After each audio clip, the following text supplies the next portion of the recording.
Okay, I'm going to walk you through how to do a vent and patient check. So I'm going to walk in, introduce myself to the patient and family, load up, and then assess my patient, listen for breath sounds, check their vitals,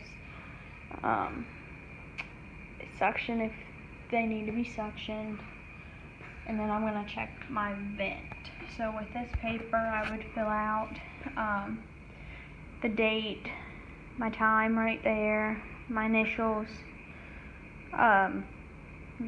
what mode the patient's in, if they have a PC pressure, which I can find in the mode.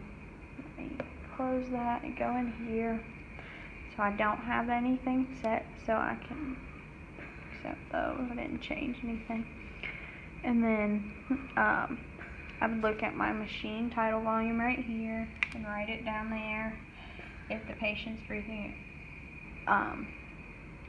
over the vent, if they have a higher tidal volume then or lower, I would write that value right here, the spontaneous tidal volume, the machine rate, which is located right there. I also would look at the spontaneous rate. If the patient's breathing above, then I would subtract the rate minus what the machine set at and get their spontaneous rate. I'd look at my minute volume, which is right here. There's a glare right there.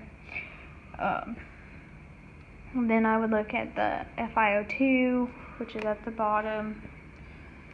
My PEEP, which is also at the bottom. There's no pressure support in this mode.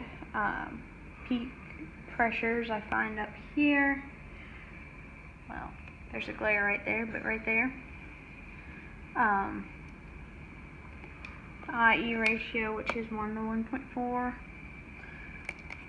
My dynamic compliance can also be found on the vent. I just go to additional settings and hit it twice. It's up there. It's right there. Then I would look at my Entitle CO2 machine and get that number there and write it. I'd check the patient now for heart rate, SpO2, and blood pressure. If the patient needed suction and I suctioned them that round, then I would check it that I suctioned them or put an X if I didn't. I've already done my assessment, so I know there's breath sounds, so I'd check that box and make sure my alarms are on and working, check the values, check the high pressure alarm limit, which is 40 in this case, and I can find that by hitting the alarm profile button, and there's all my alarms. And I can do that. And then the last one is a low pressure alarm limit, which you can't set. Down here is the initial settings that you start your shift with. So I'd fill that out. If I changed any equipment, I would circle or check there. The patient diagnosis, what they're getting, like any nebs they're getting, number of days on the vent, and the vent number itself, which this one is 6. If we tried weaning, I'd fill this section out.